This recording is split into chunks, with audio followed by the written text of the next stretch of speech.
It's not for just for your friends in the masjid or the colleagues that you have at work. That character and those mannerisms and that good conduct is also in the home. So from those affairs and from those milestones that guide a marriage, rectify a failing marriage, and keep it strong and healthy, is the fulfillment of mutual rights and good treatment. And that begins, of course, by knowing those rights that are obligatory upon the man and the rights that are obligatory upon the woman. Without knowledge, you will never achieve that tranquility and that comfort. So this entails treating each other with the best of manners. As we mentioned the hadith of the Prophet ﷺ, خَيْرُكُمْ خَيْرُكُمْ لِأَهْلِهِ. The best of you are those who are the best to their wives. So treating each other with manners and possessing the most virtuous of characteristics. Men are commanded by Allah to live with women in a goodly way and to treat them well. And this good treatment, my brothers and sisters, is known. It is known by the book of Allah, by the sunnah of Allah's Messenger sallallahu alayhi wasallam, and also by the customs of the people of nobility, the people of virtue and the people of excellence. And the best of you, as the Prophet ﷺ said in a hadith that is collected by Imam al-Tirmidhi, that the most perfect of believers in Iman is the best of them in character. Or as there occurs in another narration, I was not sent except to perfect the noble character. The noble character, my brothers and sisters, is not for the people on the streets alone. It's not just for your friends in the masjid or the colleagues that you have at work. That character and those mannerisms and that good conduct is also in the home. With your wives, with your women folk, with your daughters, with your sons, with your sisters, with your mothers. Do not reserve that good treatment just for outside of the house. Awla and more befitting are those of your household. Because the Prophet ﷺ said that the best of you are those who are the best to their wives. So these are the best of people. Is that reserved for outside the home? To the exclusion of your household and your family members? Good character and good treatment begins in the home and begins with the family. And Allah subhanahu wa ta'ala has mentioned, and live with them. وَعَاشِرُوهُنَّ بِالْمَعْرُوفِ. And live with them in a goodly and honorable manner. And Allah subhanahu wa ta'ala has mentioned in the same ayah, at the end of the same ayah, and if you dislike your wives, it may be that you dislike a thing, but Allah brings through that a great deal of good. And He said, subhanahu wa ta'ala, وَلَهُنَّ مِثْلُ الَّذِي عَلَيْهِنَّ بِالْمَعْرُوفِ. And for the women, or those women, meaning your wives, that they have rights over their husbands, similar to what the husbands have over them. It is not just a matter of grabbing what is for you. It is also giving what is the right of others. Giving to them what is their haqq. And that's why Allah subhanahu wa ta'ala said, وَلَهُنَّ مِثْلُ الَّذِي عَلَيْهِنَّ بِالْمَعْرُوفِ. And the women have rights over their husbands, similar to what the husbands have over them. So the rights are mutual. It goes both ways, my brothers. And in the story of Hind bint Utbah radiyallahu anha, when she came to the Prophet sallallahu alayhi wasallam, asking him whether she could take the wealth of her husband without his permission because he wasn't providing for her. And he wasn't giving her the provision that she needed. So the Prophet sallallahu alayhi wasallam, he said, take from his wealth, meaning without his knowledge. If he doesn't give you, then take from his wealth without his knowledge what will reasonably suffice you and your child. The hadith in Bukhari and Muslim.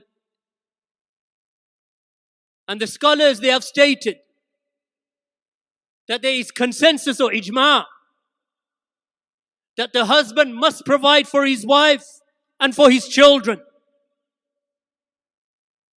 Not that he keeps the wealth and holds it to himself. And likewise, the Prophet ﷺ said that whomsoever possesses wealth, then let him spend it upon himself and his family first. He should spend upon his family. And Allah subhanahu wa ta'ala has stated in the same ayah, وَلِلرِّجَالِ عَلَيْهِنَّ دَرَجَةً. But men have a degree over the women.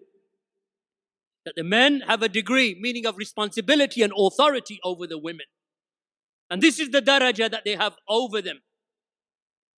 And likewise, there occurs in an ayah wherein Allah subhanahu wa ta'ala mentioned الرجال قوامون على النساء بما فضل الله بعدهم على بعض وبما أنفقوا من أموالهم.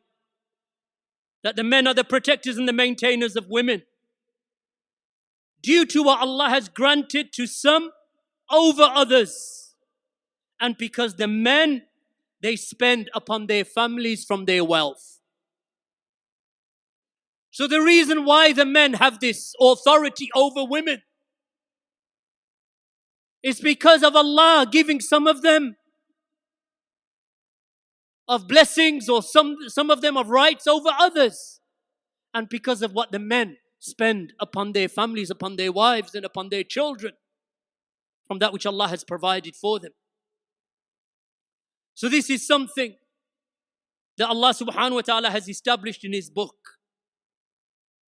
Alongside this, that these rights of maintenance and nafaqah, that they are known from the book and the sunnah and the way of the Sahaba radiyallahu anhum, and also from ma'roof, as the ayah mentioned, bil ma'roof, meaning that which is reasonable, that you spend upon them and you treat them and you give them the rights that are reasonable, meaning that which is reasonable of maintenance and treatment. And this is known from the habits of the people and the customs of the people in society, such that a man recognizes in himself, he knows when he's mistreating her, and she knows when she's been mistreated. So therefore, there are affairs that a couple, that they need to pay attention to in their marriage. And from them is that the wife, that she shows obedience to her husband, as long as he does not command her with that which is haram or disobedience to Allah.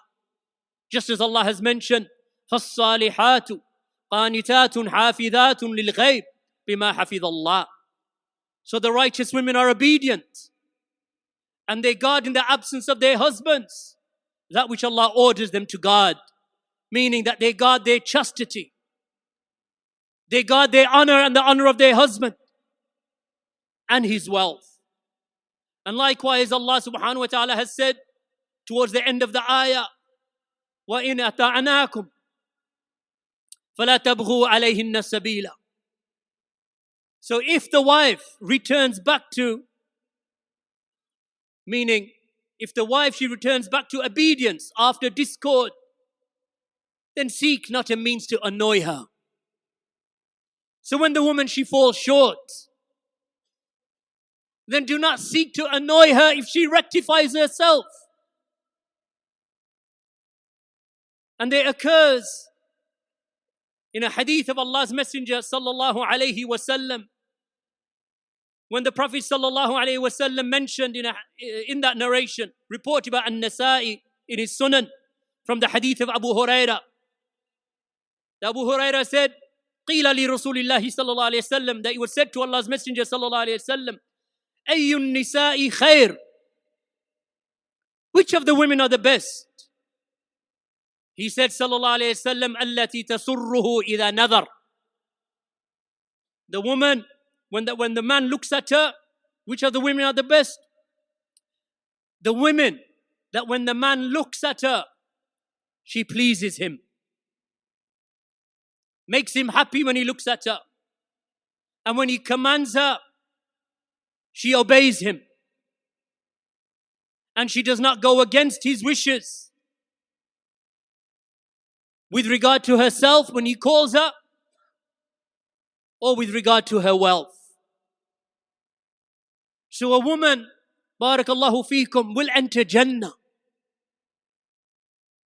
So long as she worships Allah, she prays her 5 daily prayers, she fasts the month of Ramadan, she protects her chastity, and she obeys her husband, she will enter Jannah. Just as there occurs in the hadith collected by Imam Ahmad, when a woman prays her 5 daily prayers, she fasts the month of Ramadan, she protects her chastity, and she obeys her husband, then it will be said to her on Yawm al-Qiyamah, enter into Jannah through whichever of the doors of paradise that you please. So beware, my brothers and sisters, of these rights and duties that each of you have towards each other, because you are the foundation of a good society. You are the example towards your children. If they see that you are falling short and that you have destroyed your own marriages, then what do they have in store for themselves when they look at you as an example? Establish your marriages upon birr and taqwa, and cooperate with each other upon birr and taqwa, and fear Allah subhanahu wa ta'ala with regard to the rights between you.